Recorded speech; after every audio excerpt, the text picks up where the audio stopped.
5 minute ଚାଟିବା ପରେ ଭାଇ ଆଉ ସମ୍ଭାଳି ପାରିଲା ନାହିଁ। ସାଙ୍ଗେ ସାଙ୍ଗେ ମୋ ପୁଦିରେ ନଡ଼ିଆ ତେଲ ମାରିଦେଲା ଆଉ ତା 2 ଆଙ୍ଗୁଠି ମୋ ପୁଦିରେ ଧୀରେ ଧୀରେ ଭରିବାକୁ ଲାଗିଲା। ମୁଁ ଖାଲି ଓ ଆ ହେଉଥିଲି। ସେ ମୋତେ ହାତରେ ମୋ ଦୁଧକୁ ଚିପିଥିଲା, ଆଉ ଗୋଟେ ହାତରେ ମୋ ପୁଦିରେ ଆଙ୍ଗୁଠି ମାରୁଥିଲା। ମୋତେ ବହୁତ ମଜା ଆସୁଥିଲା।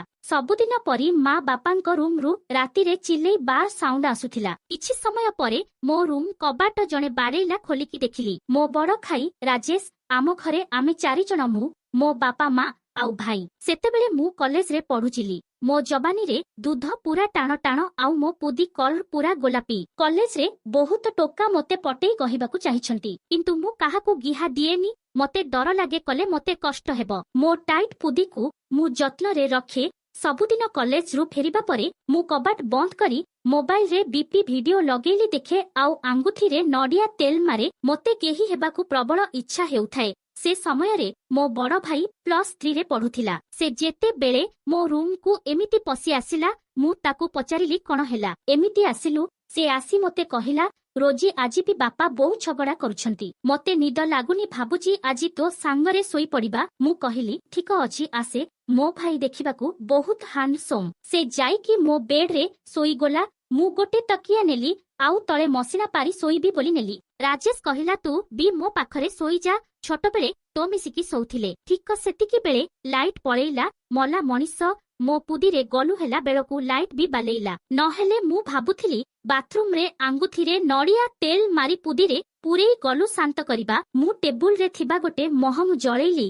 ମୁଁ ଗୋଟେ ଧଳା ରଙ୍ଗର ନାଇଟ୍ ପିନ୍ଧିଥିଲି। ଭାଇ ଖାଲି ଗୋଟେ ନାଲି ଗାମୁଛା ପିନ୍ଧିଥିଲା ଆଉ ତା ଦେହ ପୁରା ଖାଲି ଥିଲା। ମୁଁ କହିଲି ତାର ତୋ ବାପା ମାଙ୍କ ଝଗଡ଼ା ଦେଖି ଦେଖି ଅଭ୍ୟାସ ହେଇଯିବ କଥା। ବିରକ୍ତ ହେଉଛୁ କାହିଁକି? ସେ 2 ଜଣ ଝଗଡ଼ା ନ କଲେ ରହିପାରିବେନି, ସେଟା ତାଙ୍କ ଭଲ ପାଇବା। ତାପରେ ମୁଁ ତା ପାଖକୁ ଗଲି। ତା ଖୋଲଦେହ ଦେଖି ମୋ ଭିତରେ କିଛି କିଛି ହେଉଥିଲା। ମୁଁ କହିଲି ଲାଇଟ୍ କାଟି ଯାଇଛି, ବିନା ଫ୍ୟାନରେ ଶୋଇବା ଭାରି କଷ୍ଟ। ମୁଁ ନାଇଟ୍ ପିନ୍ଧି ଶୋଇପାରିବନି। ଏତିକି କହି ମୁଁ ନାଇଟ୍ ଖୋଲିଦେଲି। ମୁଁ କହିଲି ତମେ ବି ଗାମୁଛା ଖୋଲିଦିଏ, ନହେଲେ ଶୋଇହେବନି, ପୁରା ଝାଳରେ ଭିଜିଯିବ।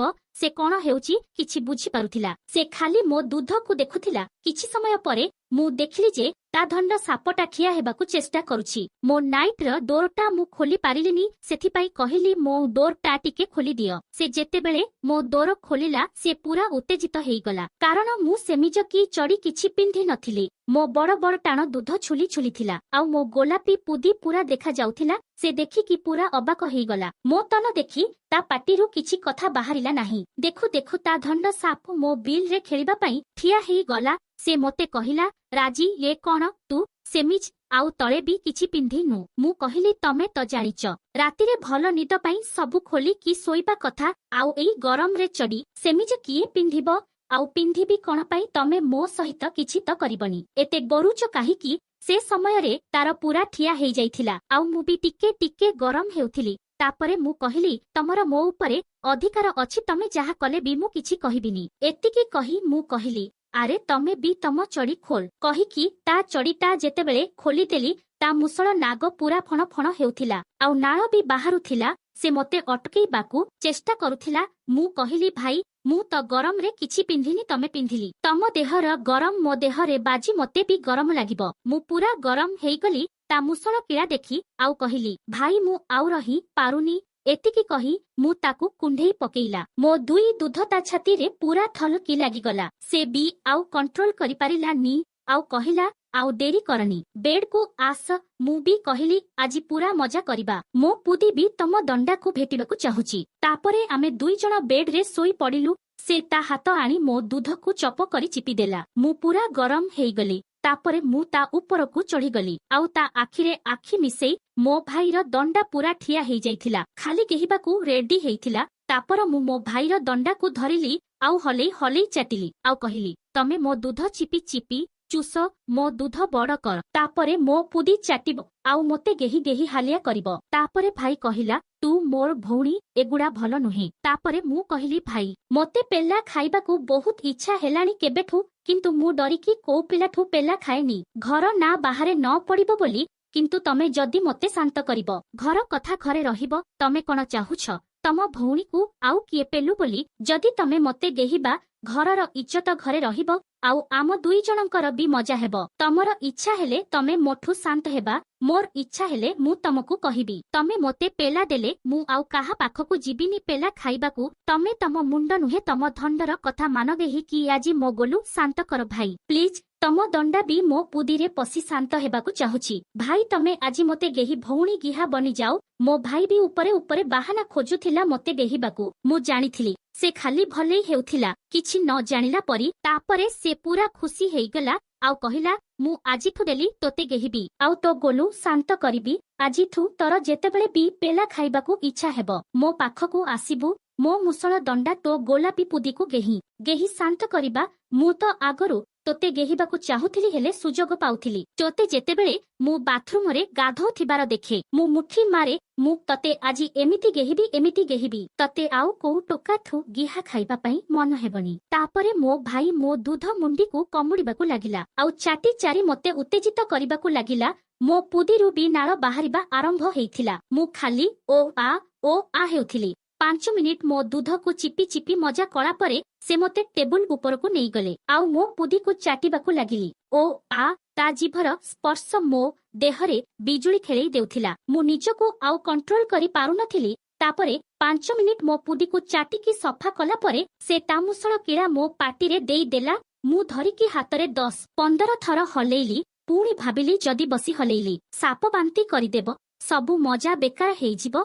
ସେଥିପାଇଁ ମୁଁ ବେଶୀ ହଲେଇଲି ନାହିଁ। ସାଙ୍ଗେ ସାଙ୍ଗେ ଆଣିକି ମୋ ପାଟିରେ ଭରି ଚୁଚୁମିବାକୁ ଲାଗିଲି। ଭାଇ ଖାଲି ଓ ଶବ୍ଦ କରୁଥିଲା। ମୁଁ ବି ଜୋରରେ ମୋ ପାଟିରେ ଭରି ଚାଟିବାକୁ ଲାଗିଲି। 5 ମିନିଟ୍ ଚାଟିବା ପରେ ଭାଇ ଆଉ ସମ୍ଭାଳି ପାରିଲା ନାହିଁ। ସାଙ୍ଗେ ସାଙ୍ଗେ ମୋ ପୁଦିରେ ନଡିଆ ତେଲ ମାରିଦେଲା ଆଉ ତା 2 ଆଙ୍ଗୁଠି ମୋ ପୁଦିରେ ଧୀରେ ଧୀରେ ଭରିବାକୁ ଲାଗିଲା। ମୁଁ ଖାଇ ଓ ଆ ହେଉଥିଲି। ସେ ମୋତେ ହାତରେ ମୋ ଦୁଧକୁ ଚିପିଥିଲା ଆଉ ଗୋଟେ ହାତରେ ମୋ ପୁଦିରେ ଆଙ୍ଗୁଠି ମାରୁଥିଲା। ମୋତେ ବହୁତ ମଜା ଆସୁଥିଲା। ସାଙ୍ଗମାନେ ଆଜି ପର୍ଯ୍ୟନ୍ତ ଯଦି କାହାକୁ ଗେହି ପଇସା ଦେଇକି ବି ପେଲ୍ ବହୁତ ମଜା ଲାଗିବ। କେତେ ଦିନ ମୁଠି ମାରିବ।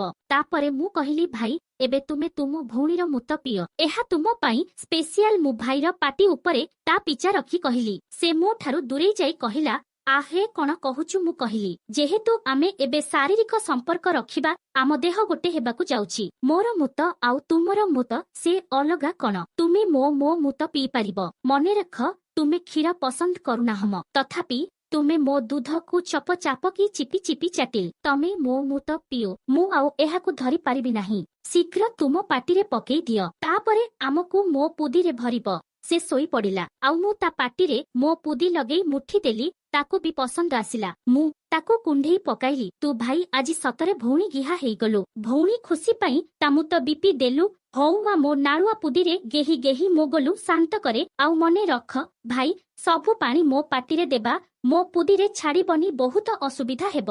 ମୁଁ ଏହା ତୁମ ପାଇଁ କରୁଛି ଯାହାଦ୍ୱାରା ତୁମେ ଘରେ ରହି ମୋତେ ଗେହି ପାରିବ ଆଉ ତମକୁ ପ୍ରେମିକର ଦରକାର ପଡିବନି ଆଉ ମୋତେ ବି ପେଲା ମିଳିଯିବ। ବାହାରକୁ ନ ଯାଇପାରିବ। ମୁଁ ଏତେ ସୁନ୍ଦରୀ ଥାଉ ତମେ ଆଉ କାହାକୁ ଗେହିବ ସେଟା ଠିକ ନୁହେଁ। ତମେ ମୋ ଗୋଲୁ ଶାନ୍ତ କରିବ। ସେ କହିଲା ରୋଜି ମୁଁ ତତେ ବହୁତ ଭଲ ପାଏ। କହି ତା ମୁଷଳ କିଳା ମୋ ପୁଦିରେ ଭରିଦେଲା। ମୋ ଜୀବନ ଚାଲିଗଲା ପରି ଲାଗିଲା। ପ୍ରଥମ ଥର ପାଇଁ ନେଇଛି କଷ୍ଟ ହେଉଥିଲା କିନ୍ତୁ ମଜା ବି ଆସୁଥିଲା। ମୁଁ କହିଲି ଭାଇ ମୁଁ ମଧ୍ୟ ତୁମକୁ ଭଲ ପାଏ। ମୁଁ ତାକୁ ମୋତେ ଆରାମରେ ଶୋଇବାକୁ କହି ଉପରକୁ ତଳକୁ ତା ଦଣ୍ଡାରେ ମୋ ପୁଦି ଫିଟ୍ କରି ହଲାଇବାକୁ ଲାଗିଲି। ମୁଁ ସମସ୍ତ କଠିନ ପରିଶ୍ରମ କରୁଥିଲି। ମୋ ଝାଳ ତା ଶରୀରରେ ପଡୁଥିଲା। ମୁଁ ଚିତ୍କାର କରିବାକୁ ଚାହୁଁଥିଲା କିନ୍ତୁ କାଳେ କିଏ ସେ ଚୁପଚାପ ସମସ୍ତ ଯନ୍ତ୍ରଣା ସହ୍ୟ କରୁଥିଲା ଏବଂ ପୂରେଇ ହେଉଥିଲା। ମୁଁ କହିଲି ମୁଁ ଆସିବାକୁ ଯାଉଛି। ତା ଆଖି ଚମକି ଉଠିଲା ଭାଇ ଆସ୍ ରାସ୍ତା ସଫା ଅଛି। ଏକ କର୍କଶ ଶବ୍ଦ ବାହାରିବାକୁ ଲାଗିଲା ଏବଂ ତା ରସ୍ ଏବଂ ମୋର ରସ୍ ମିଶିଗଲା। ସେ ମୋ ଉପରେ ପଡିଗଲା। ମୁଁ ତାକୁ ଶୁଆଇ ଦେଇ ତା ପିଚା ଚାଟିବାକୁ ଲାଗିଲି। ସେ ମୋ ବାଳ ସାଇଜ କରିବାକୁ ଲାଗିଲା ଏବଂ ମୁଁ ତାକୁ ଚାଟିଥିଲି ଏବଂ ସେ ବିଳାପ କରୁଥିଲା। କିଛି ସମୟ ମଧ୍ୟରେ ମୁଁ ତା ଚୁଟିକୁ ସଫା କରିଦେଲି। ତାପରେ ସେ ମୋ ଦଣ୍ଡା ତା ପାଟିରେ ନେଇ ସମ୍ପୂର୍ଣ୍ଣ ସଫା କରିଦେଲା। ଭାଇ ତୁମେ ଆଜି ମୋତେ ସବୁଠାରୁ ଭଲ ଉପହାର ଦେଇଛ। ଏହା କହି ସେ ମୋ ଲିଙ୍ଗକୁ ଆଦର କରିବାକୁ ଲାଗିଲା। କିନ୍ତୁ ଭଉଣୀ ଦୁନିଆ କଣ କହିବ? ମୁଁ ତୁମର ଭାଇ ଏବଂ ମୁଁ ତୁମକୁ ଭଲ ପାଏ କିନ୍ତୁ ଏହା ସବୁ ଭୁଲ। ମୁଁ ମୋ ଦଣ୍ଡା ଗଲୁ ହେବାରୁ ନିଜକୁ ରୋକି ପାରିଲି ନାହିଁ। ମୁଁ କହିଲି ଭାଇ ଖରାପ ଅନୁଭବ କର ନାହିଁ। ମନ ଏବଂ ଗିହା ମଧ୍ୟରେ ଯୁଦ୍ଧରେ ଗିହା ସର୍ବଦା ଜିତିଥାଏ। ଏହା ପ୍ରକୃତିର ନିୟମ। ଭଉଣୀ ଭାଇ ପାଇଁ ସୃଷ୍ଟି ହୋଇଛି। ଯାହାଦ୍ୱାରା ଭଉଣୀ ଭାଇର ଆବଶ୍ୟକତା ପୂରଣ କରିପାରିବ ଏବଂ ଭାଇ ଭଉଣୀର ଆବଶ୍ୟକତା ପୂରଣ କରିପାରିବ। ତୁମର ନିଜସ୍ୱ କେସ୍ ଥିବାବେଳେ ଅନ୍ୟ କାହାର ଭଉଣୀକୁ ଛେଚିବା ପାପ। ସମସ୍ତଙ୍କର ଗୋଟିଏ ଚୁଟି ଅଛି, ତେଣୁ ଭଉଣୀର ଚୁଟି ଏବଂ ଅନ୍ୟ ଝିଅର ଚୁଟି ମଧ୍ୟରେ କ'ଣ ପାର୍ଥକ୍ୟ ଅଛି? ମୋ ଭଉଣୀ କିଛି କହୁଥିଲା, ତାହା ଠିକ ଲାଗୁଥିଲା, ତଥାପି ମୁଁ ଅଜ୍ଞ ଥିବାରୁ ତାକୁ ପଚାରିଲି, ତେବେ ଯଦି ଭଉଣୀକୁ ଗେହିବା ଠିକ ଥିଲା, ତେବେ ଲୋକମାନେ କାହିଁକି ବିବାହ? ସେଥିପାଇଁ ଲୋକମାନେ ପ୍ରାଚୀନ କାଳରେ ବିବାହ କରିବା ଆରମ୍ଭ କରିଥିଲେ। ସେତେବେଳେ ଭାଇ ଭଉଣୀମାନେ କିପରି ରହୁଥିଲେ ତାହା କିଏ ଜାଣିଥିଲା? ସମସ୍ତ ଭାଇ ସେମାନଙ୍କ ଭଉଣୀମାନଙ୍କୁ ଗେହିଥିଲେ ଏବଂ ସମସ୍ତ ଭଉଣୀ ସେମାନଙ୍କ ଭାଇର ଦଣ୍ଡା ନେଇଯାଉଥିଲେ। କିନ୍ତୁ ଏହି ନିଷ୍ଠୁର ସମାଜ ତାହା କରିବାକୁ ଅନୁମତି ଦେଇନଥିଲା। ତୁମର ଦଣ୍ଡା ବହୁତ ବଡ଼ ଏବଂ ସୁନ୍ଦର ଏବଂ ତୁମର ପାଣି ବହୁତ ମିଠା। ଏବେ ମୋତେ କୁହ, ତୁମ ଭଉଣୀର ଏଥିରେ ପ୍ରଥମ ଅଧିକାର ରହିବା ଉଚିତ, ଠିକ୍ ନା? ଏଠାରେ ତୁମର ଦଣ୍ଡା ଠିଆ ହୋଇଛି, ଏହାକୁ ପୁଣି ତୁମ ପୁଦିରେ ପୂରେଇ ଦିଅ। ମୁଁ ମୋ ଦଣ୍ଡା ତା ପୁଦିରେ ପୂରାଇଲି ଏବଂ ଜୋରରେ ଠେଲିବାକୁ ଲାଗିଲି। ଆପଣମାନଙ୍କୁ ମୋ ଗିହା କେହି ଭିଡିଓ କେମିତି ଲାଗିଲା କମେଣ୍ଟରେ କୁହନ୍ତୁ ଆଉ ଚ୍ୟାନେଲକୁ ସବସ୍କ୍ରାଇବ କରନ୍ତୁ। 5 ମିନିଟ୍ ଚାଟିବା ପରେ ଭାଇ ଆଉ ସମ୍ଭାଳି ପାରିଲା ନାହିଁ। ସାଙ୍ଗେ ସାଙ୍ଗେ ମୋ ପୁଦିରେ ନଡ଼ିଆ ତେଲ ମାରିଦେଲା ଆଉ ତା 2 ଆଙ୍ଗୁଠି ମୋ ପୁଦିରେ ଧୀରେ ଧୀରେ ଭରିବାକୁ ଲାଗିଲା। ମୁଁ ଖାଲି ଓ ଆ ହେଉଥିଲି। ସେ ମୋତେ ହାତରେ ମୋ ଦୁଧକୁ ଚିପିଥିଲା, ଆଉ ଗୋଟେ ହାତରେ ମୋ ପୁଦିରେ ଆଙ୍ଗୁଠି ମାରୁଥିଲା। ମୋତେ ବହୁତ ମଜା ଆସୁଥିଲା। ସବୁଦିନ ପରି ମା ବାପାଙ୍କ ରୁମ୍ରୁ ରାତିରେ ଚିଲେଇ ବାର୍ ସାଉଣ୍ଡ ଆସୁଥିଲା। କିଛି ସମୟ ପରେ ମୋ ରୁମ୍ କବାଟ ଜଣେ ବାଡ଼େଇଲା। ଖୋଲିକି ଦେଖିଲି ମୋ ବଡ଼ ଭାଇ ରାଜେଶ। ଆମ ଘରେ ଆମେ 4 ଜଣ, ମୁଁ, ମୋ ବାପା ମା ଆଉ ଭାଇ। ସେତେବେଳେ ମୁଁ କଲେଜରେ ପଢୁଥିଲି। ମୋ ଜବାନୀରେ ଦୁଧ ପୁରା ଟାଣ ଟାଣ ଆଉ ମୋ ପୁଦି କଲର ପୁରା ଗୋଲାପୀ। କଲେଜରେ ବହୁତ ଟୋକା ମୋତେ ପଟେଇ କହିବାକୁ ଚାହିଁଛନ୍ତି, କିନ୍ତୁ ମୁଁ କାହାକୁ ଗିହା ଦିଏନି। ମୋତେ ଡର ଲାଗେ କଲେ ମୋତେ କଷ୍ଟ ହେବ। ମୋ ଟାଇଟ୍ ପୁଦିକୁ ମୁଁ ଯତ୍ନରେ ରଖେ। ସବୁଦିନ କଲେଜରୁ ଫେରିବା ପରେ ମୁଁ କବାଟ ବନ୍ଦ କରି ମୋବାଇଲରେ ବିପି ଭିଡିଓ ଲଗେଇଲି ଦେଖେ ଆଉ ଆଙ୍ଗୁଠିରେ ନଡ଼ିଆ ତେଲ ମାରେ। ମୋତେ କେହି ହେବାକୁ ପ୍ରବଳ ଇଚ୍ଛା ହେଉଥାଏ। ସେ ସମୟରେ ମୋ ବଡ଼ ଭାଇ +3ରେ ପଢୁଥିଲା। ସେ ଯେତେବେଳେ ମୋ ରୁମ୍କୁ ଏମିତି ପଶି ଆସିଲା, ମୁଁ ତାକୁ ପଚାରିଲି କ'ଣ ହେଲା, ଏମିତି ଆସିଲୁ? ସେ ଆସି ମୋତେ କହିଲା, ରୋଜି ଆଜି ବି ବାପା ବୋଉ ଝଗଡ଼ା କରୁଛନ୍ତି। ମୋତେ ନିଦ ଲାଗୁନି, ଭାବୁଛି ଆଜି ତୋ ସାଙ୍ଗରେ ଶୋଇପଡ଼ିବା। ମୁଁ କହିଲି ଠିକ ଅଛି ଆସେ। ମୋ ଭାଇ ଦେଖିବାକୁ ବହୁତ ହ୍ୟାଣ୍ଡସମ୍। ସେ ଯାଇକି ମୋ ବେଡ୍ରେ ଶୋଇଗଲା। ମୁଁ ଗୋଟେ ତକିଆ ନେଲି ଆଉ ତଳେ ମସିଣା ପାରି ଶୋଇବି ବୋଲି ନେଲି। ରାଜେଶ କହିଲା, ତୁ ବି ମୋ ପାଖରେ ଶୋଇଯା, ଛୋଟବେଳେ ତୋ ମିଶିକି ଶୋଉଥିଲେ। ଠିକ ସେତିକି ବେଳେ ଲାଇଟ୍ ପଳେଇଲା। ମଲା ମଣିଷ ମୋ ପୁଦିରେ ଗଲୁ ହେଲା ବେଳକୁ ଲାଇଟ୍ ବି ବାଲେଇଲା। ନହେଲେ ମୁଁ ଭାବୁଥିଲି ବାଥରୁମରେ ଆଙ୍ଗୁଠିରେ ନଡ଼ିଆ ତେଲ ମାରି ପୁଦିରେ ପୂରେଇ ଗଲୁ ଶାନ୍ତ କରିବା। ମୁଁ ଟେବୁଲରେ ଥିବା ଗୋଟେ ମହମ ଜଳେଇଲି। ମୁଁ ଗୋଟେ ଧଳା ରଙ୍ଗର ନାଇଟ୍ ପିନ୍ଧିଥିଲି। ଭାଇ ଖାଲି ଗୋଟେ ନାଲି ଗାମୁଛା ପିନ୍ଧିଥିଲା ଆଉ ତା ଦେହ ପୁରା ଖାଲି ଥିଲା। ମୁଁ କହିଲି, ତାର ତୋ ବାପା ମାଙ୍କ ଝଗଡ଼ା ଦେଖି ଦେଖି ଅଭ୍ୟାସ ହେଇଯିବ କଥା। ବିରକ୍ତ ହେଉଛୁ କାହିଁକି? ସେ 2 ଜଣ ଝଗଡ଼ା ନ କଲେ ରହିପାରିବେନି, ସେଟା ତାଙ୍କ ଭଲ ପାଇବା। ତାପରେ ମୁଁ ତା ପାଖକୁ ଗଲି। ତା ଖୋଲଦେହ ଦେଖି ମୋ ଭିତରେ କିଛି କିଛି ହେଉଥିଲା। ମୁଁ କହିଲି, ଲାଇଟ୍ କାଟି ଯାଇଛି, ବିନା ଫ୍ୟାନରେ ଶୋଇବା ଭାରି କଷ୍ଟ। ମୁଁ ନାଇଟ୍ ପିନ୍ଧି ଶୋଇପାରିବନି। ଏତିକି କହି ମୁଁ ନାଇଟ୍ ଖୋଲିଦେଲି। ମୁଁ କହିଲି, ତମେ ବି ଗାମୁଛା ଖୋଲିଦିଏ, ନହେଲେ ଶୋଇହେବନି, ପୁରା ଝାଳରେ ଭିଜିଯିବ। ସେ କ'ଣ ହେଉଛି କିଛି ବୁଝିପାରୁଥିଲା। ସେ ଖାଲି ମୋ ଦୁଧକୁ ଦେଖୁଥିଲା। କିଛି ସମୟ ପରେ ମୁଁ ଦେଖିଲି ଯେ ତା ଧଣ୍ଡ ସାପଟା ଠିଆ ହେବାକୁ ଚେଷ୍ଟା କରୁଛି। ମୋ ନାଇଟ୍ର ଡୋରଟା ମୁଁ ଖୋଲି ପାରିଲିନି, ସେଥିପାଇଁ କହିଲି, ମୋ ଡୋରଟା ଟିକେ ଖୋଲିଦିଅ। ସେ ଯେତେବେଳେ ମୋ ଡୋର ଖୋଲିଲା, ସେ ପୁରା ଉତ୍ତେଜିତ ହେଇଗଲା, କାରଣ ମୁଁ ସେମିଜ କି ଚଡ଼ି କିଛି ପିନ୍ଧି ନଥିଲି। ମୋ ବଡ଼ ବଡ଼ ଟାଣ ଦୁଧ ଛୁଲି ଛୁଲିଥିଲା ଆଉ ମୋ ଗୋଲାପୀ ପୁଦି ପୁରା ଦେଖାଯାଉଥିଲା। ସେ ଦେଖିକି ପୁରା ଅବାକ ହେଇଗଲା। ମୋ ତନ ଦେଖି ତା ପାଟିରୁ କିଛି କଥା ବାହାରିଲା ନାହିଁ। ଦେଖୁ ଦେଖୁ ତା ଧଣ୍ଡ ସାପ ମୋ ବିଲରେ ଖେଳିବା ପାଇଁ ଠିଆ ହେଇଗଲା। ସେ ମୋତେ କହିଲା, ରାଜି, ଏ କ'ଣ ତୁ ସେମିଜ ଆଉ ତଳେ ବି କିଛି ପିନ୍ଧିନୁ? ମୁଁ କହିଲି, ତମେ ତ ଜାଣିଛ ରାତିରେ ଭଲ ନିଦ ପାଇଁ ସବୁ ଖୋଲିକି ଶୋଇବା କଥା, ଆଉ ଏଇ ଗରମରେ ଚଡ଼ି ସେମିଜ କିଏ ପିନ୍ଧିବ? ଆଉ ପିନ୍ଧିବି କ'ଣ ପାଇଁ? ତମେ ମୋ ସହିତ କିଛି ତ କରିବନି, ଏତେ ଡରୁଛ କାହିଁକି? ସେ ସମୟରେ ତାର ପୁରା ଠିଆ ହେଇଯାଇଥିଲା ଆଉ ମୁଁ ବି ଟିକେ ଟିକେ ଗରମ ହେଉଥିଲି। ତାପରେ ମୁଁ କହିଲି, ତମର ମୋ ଉପରେ ଅଧିକାର ଅଛି, ତମେ ଯାହା କଲେ ବି ମୁଁ କିଛି କହିବିନି। ଏତିକି କହି ମୁଁ କହିଲି, ଆରେ ତମେ ବି ତମ ଚଡ଼ି ଖୋଲ। କହିକି ତା ଚଡ଼ିଟା ଯେତେବେଳେ ଖୋଲିଦେଲି, ତା ମୁଷଳ ନାଗ ପୁରା ଫଣ ଫଣ ହେଉଥିଲା ଆଉ ନାଳ ବି ବାହାରୁଥିଲା। ସେ ମୋତେ ଅଟକେଇବାକୁ ଚେଷ୍ଟା କରୁଥିଲା। ମୁଁ କହିଲି, ଭାଇ, ମୁଁ ତ ଗରମରେ କିଛି ପିନ୍ଧିନି, ତମେ ପିନ୍ଧିଲି। ତମ ଦେହର ଗରମ ମୋ ଦେହରେ ବାଜି ମୋତେ ବି ଗରମ ଲାଗିବ। ମୁଁ ପୁରା ଗରମ ହେଇଗଲି ତା ମୁଷଳ କିଳା ଦେଖି ଆଉ କହିଲି, ଭାଇ, ମୁଁ ଆଉ ରହି ପାରୁନି।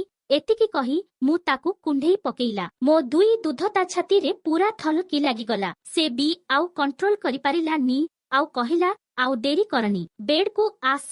ମୁଁ ବି କହିଲି, ଆଜି ପୁରା ମଜା କରିବା। ମୋ ପୁଦି ବି ତମ ଦଣ୍ଡାକୁ ଭେଟିବାକୁ ଚାହୁଁଛି। ତାପରେ ଆମେ ଦୁଇଜଣ ବେଡ୍‌ରେ ଶୋଇ ପଡ଼ିଲୁ।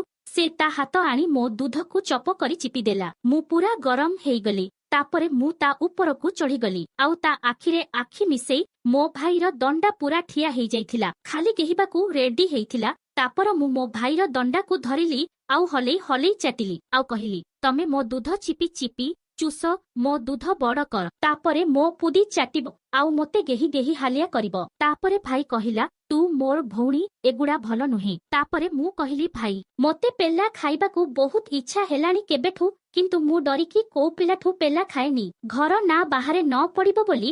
କିନ୍ତୁ ତମେ ଯଦି ମୋତେ ଶାନ୍ତ କରିବ, ଘର କଥା ଘରେ ରହିବ। ତମେ କ'ଣ ଚାହୁଁଛ ତମ ଭଉଣୀକୁ ଆଉ କିଏ ପେଲୁ ବୋଲି? ଯଦି ତମେ ମୋତେ ଗେହିବା, ଘରର ଇଜ୍ଜତ ଘରେ ରହିବ, ଆଉ ଆମ ଦୁଇ ଜଣଙ୍କର ବି ମଜା ହେବ। ତମର ଇଚ୍ଛା ହେଲେ ତମେ ମୋଠୁ ଶାନ୍ତ ହେବା, ମୋର ଇଚ୍ଛା ହେଲେ ମୁଁ ତମକୁ କହିବି। ତମେ ମୋତେ ପେଲା ଦେଲେ ମୁଁ ଆଉ କାହା ପାଖକୁ ଯିବିନି ପେଲା ଖାଇବାକୁ। ତମେ ତମ ମୁଣ୍ଡ ନୁହେଁ ତମ ଧଣ୍ଡର କଥା ମାନ। ଗେହିକି ଆଜି ମୋ ଗୋଲୁ ଶାନ୍ତ କର ଭାଇ, ପ୍ଲିଜ୍। ତମ ଦଣ୍ଡା ବି ମୋ ପୁଦିରେ ପଶି ଶାନ୍ତ ହେବାକୁ ଚାହୁଁଛି। ଭାଇ, ତମେ ଆଜି ମୋତେ ଗେହି ଭଉଣୀ ଗିହା ବନିଯାଉ। ମୋ ଭାଇ ବି ଉପରେ ଉପରେ ବାହାନା ଖୋଜୁଥିଲା ମୋତେ ଗେହିବାକୁ। ମୁଁ ଜାଣିଥିଲି ସେ ଖାଲି ଭଲେଇ ହେଉଥିଲା, କିଛି ନ ଜାଣିଲା ପରି। ତାପରେ ସେ ପୁରା ଖୁସି ହେଇଗଲା, ଆଉ କହିଲା, ମୁଁ ଆଜିଠୁ ଡେଲି ତୋତେ ଗେହିବି, ଆଉ ତୋ ଗୋଲୁ ଶାନ୍ତ କରିବି। ଆଜିଠୁ ତୋର ଯେତେବେଳେ ବି ପେଲା ଖାଇବାକୁ ଇଚ୍ଛା ହେବ, ମୋ ପାଖକୁ ଆସିବୁ। ମୋ ମୁଷଳ ଦଣ୍ଡା ତୋ ଗୋଲାପୀ ପୁଦିକୁ ଗେହି ଶାନ୍ତ କରିବା। ମୁଁ ତ ଆଗରୁ ତୋତେ ଗେହିବାକୁ ଚାହୁଁଥିଲି, ହେଲେ ସୁଯୋଗ ପାଉଥିଲି। ତୋତେ ଯେତେବେଳେ ମୁଁ ବାଥରୁମରେ ଗାଧୋଉଥିବାର ଦେଖେ, ମୁଁ ମୁଠି ମାରେ। ମୁଁ ତତେ ଆଜି ଏମିତି ଗେହିବି, ତତେ ଆଉ କୋଉ ଟୋକାଠୁ ଗିହା ଖାଇବା ପାଇଁ ମନ ହେବନି। ତାପରେ ମୋ ଭାଇ ମୋ ଦୁଧ ମୁଣ୍ଡିକୁ କମୁଡ଼ିବାକୁ ଲାଗିଲା, ଆଉ ଚାଟି ଚାରି ମୋତେ ଉତ୍ତେଜିତ କରିବାକୁ ଲାଗିଲା।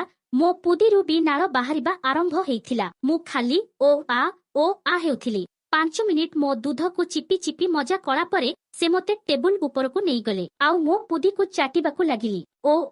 ତା ଜିଭର ସ୍ପର୍ଶ ମୋ ଦେହରେ ବିଜୁଳି ଖେଳେଇ ଦେଉଥିଲା। ମୁଁ ନିଜକୁ ଆଉ କଣ୍ଟ୍ରୋଲ କରି ପାରୁନଥିଲି। ତାପରେ 5 ମିନିଟ୍ ମୋ ପୁଦିକୁ ଚାଟିକି ସଫା କଲା ପରେ ସେ ତା ମୁଷଳ କିଳା ମୋ ପାଟିରେ ଦେଇଦେଲା।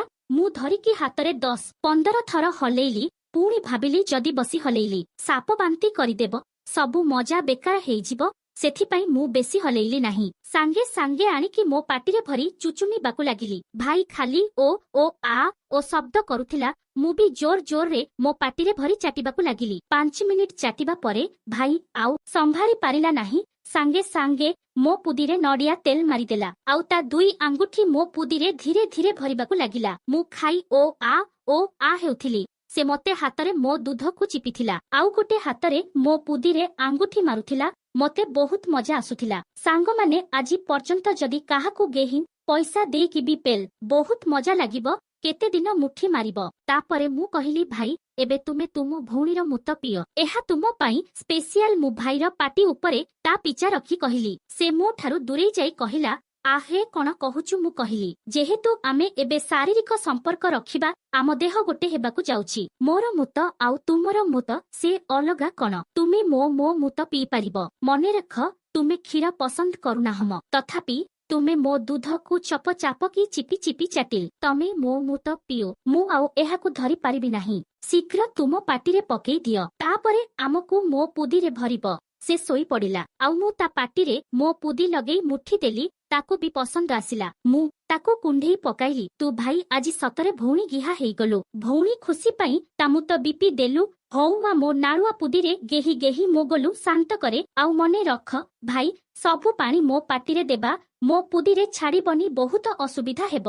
ମୁଁ ଏହା ତୁମ ପାଇଁ କରୁଛି, ଯାହାଦ୍ୱାରା ତୁମେ ଘରେ ରହି ମୋତେ ଗେହି ପାରିବ, ଆଉ ତମକୁ ପ୍ରେମିକର ଦରକାର ପଡ଼ିବନି, ଆଉ ମୋତେ ବି ପେଲା ମିଳିଯିବ, ବାହାରକୁ ନ ଯାଇପାରିବ। ମୁଁ ଏତେ ସୁନ୍ଦରୀ ଥାଉ ଥାଉ ତମେ ଆଉ କାହାକୁ ଗେହିବ, ସେଟା ଠିକ ନୁହେଁ। ତମେ ମୋ ଗୋଲୁ ଶାନ୍ତ କରିବ। ସେ କହିଲା, ରୋଜି, ମୁଁ ତତେ ବହୁତ ଭଲ ପାଏ। କହି କହି ତା ମୁଷଳ କିଳା ମୋ ପୁଦିରେ ଭରିଦେଲା।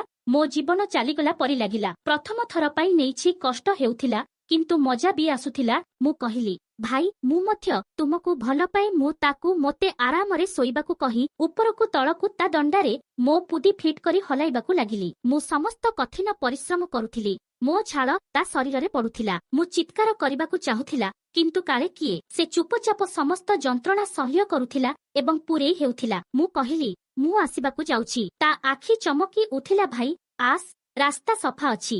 ଏକ କର୍କଶ ଶବ୍ଦ ବାହାରିବାକୁ ଲାଗିଲା ଏବଂ ତା ରସ୍ ଏବଂ ମୋର ରସ୍ ମିଶିଗଲା। ସେ ମୋ ଉପରେ ପଡ଼ିଗଲା। ମୁଁ ତାକୁ ଶୁଆଇ ଦେଇ ତା ପିଚା ଚାଟିବାକୁ ଲାଗିଲି। ସେ ମୋ ବାଳ ସାଇଜ କରିବାକୁ ଲାଗିଲା ଏବଂ ମୁଁ ତାକୁ ଚାଟିଥିଲି ଏବଂ ସେ ବିଳାପ କରୁଥିଲା। କିଛି ସମୟ ମଧ୍ୟରେ ମୁଁ ତା ଚୁଟିକୁ ସଫା କରିଦେଲି। ତାପରେ ସେ ମୋ ଦଣ୍ଡା ତା ପାଟିରେ ନେଇ ସମ୍ପୂର୍ଣ୍ଣ ସଫା କରିଦେଲା। ଭାଇ ତୁମେ ଆଜି ମୋତେ ସବୁଠାରୁ ଭଲ ଉପହାର ଦେଇଛ, ଏହା କହି ସେ ମୋ ଲିଙ୍ଗକୁ ଆଦର କରିବାକୁ ଲାଗିଲା। କିନ୍ତୁ ଭଉଣୀ, ଦୁନିଆ କଣ କହିବ? ମୁଁ ତୁମର ଭାଇ ଏବଂ ମୁଁ ତୁମକୁ ଭଲ ପାଏ, କିନ୍ତୁ ଏହା ସବୁ ଭୁଲ। ମୁଁ ମୋ ଦଣ୍ଡା ଗଲୁ ହେବାରୁ ନିଜକୁ ରୋକି ପାରିଲି ନାହିଁ। ମୁଁ କହିଲି, ଭାଇ ଖରାପ ଅନୁଭବ କର ନାହିଁ। ମନ ଏବଂ ଗିହା ମଧ୍ୟରେ ଯୁଦ୍ଧରେ ଗିହା ସର୍ବଦା ଜିତିଥାଏ। ଏହା ପ୍ରକୃତିର ନିୟମ। ଭଉଣୀ ଭାଇ ପାଇଁ ସୃଷ୍ଟି ହୋଇଛି, ଯାହାଦ୍ୱାରା ଭଉଣୀ ଭାଇର ଆବଶ୍ୟକତା ପୂରଣ କରିପାରିବ ଏବଂ ଭାଇ ଭଉଣୀର ଆବଶ୍ୟକତା ପୂରଣ କରିପାରିବ। ତୁମର ନିଜସ୍ୱ କେସ୍ ଥିବାବେଳେ ଅନ୍ୟ କାହାର ଭଉଣୀକୁ ଛେଚିବା ପାପ। ସମସ୍ତଙ୍କର ଗୋଟିଏ ଚୁଟି ଅଛି, ତେଣୁ ଭଉଣୀର ଚୁଟି ଏବଂ ଅନ୍ୟ ଝିଅର ଚୁଟି ମଧ୍ୟରେ କଣ ପାର୍ଥକ୍ୟ ଅଛି? ମୋ ଭଉଣୀ କିଛି କହୁଥିଲା, ତାହା ଠିକ ଲାଗୁଥିଲା। ତଥାପି ମୁଁ ଅଜ୍ଞ ଥିବାରୁ ତାକୁ ପଚାରିଲି, ତେବେ ଯଦି ଭଉଣୀକୁ ଗେହିବା ଠିକ ଥିଲା, ତେବେ ଲୋକମାନେ କାହିଁକି ବିବାହ? ସେଥିପାଇଁ ଲୋକମାନେ ପ୍ରାଚୀନ କାଳରେ ବିବାହ କରିବା ଆରମ୍ଭ କରିଥିଲେ। ସେତେବେଳେ ଭାଇ ଭଉଣୀମାନେ କିପରି ରହୁଥିଲେ ତାହା କିଏ ଜାଣିଥିଲା? ସମସ୍ତ ଭାଇ ସେମାନଙ୍କ ଭଉଣୀମାନଙ୍କୁ ଗେହିଥିଲେ ଏବଂ ସମସ୍ତ ଭଉଣୀ ସେମାନଙ୍କ ଭାଇର ଦଣ୍ଡା ନେଇଯାଉଥିଲେ। କିନ୍ତୁ ଏହି ନିଷ୍ଠୁର ସମାଜ ତାହା କରିବାକୁ ଅନୁମତି ଦେଇନଥିଲା। ତୁମର ଦଣ୍ଡା ବହୁତ ବଡ଼ ଏବଂ ସୁନ୍ଦର ଏବଂ ତୁମର ପାଣି ବହୁତ ମିଠା। ଏବେ ମୋତେ କୁହ, ତୁମ ଭଉଣୀର ଏଥିରେ ପ୍ରଥମ ଅଧିକାର ରହିବା ଉଚିତ, ଠିକ୍ ନା? ଏଠାରେ ତୁମର ଦଣ୍ଡା ଠିଆ ହୋଇଛି, ଏହାକୁ ପୁଣି ତୁମ ପୁଦିରେ ପୂରେଇ ଦିଅ। ମୁଁ ମୋ ଦଣ୍ଡା ତା ପୁଦିରେ ପୂରାଇଲି ଏବଂ ଜୋରରେ ଠେଲିବାକୁ ଲାଗିଲି। ଆପଣମାନଙ୍କୁ ମୋ ଗିହା କେହି ଭିଡିଓ କେମିତି ଲାଗିଲା କମେଣ୍ଟରେ କୁହନ୍ତୁ ଆଉ ଚ୍ୟାନେଲକୁ ସବସ୍କ୍ରାଇବ କରନ୍ତୁ।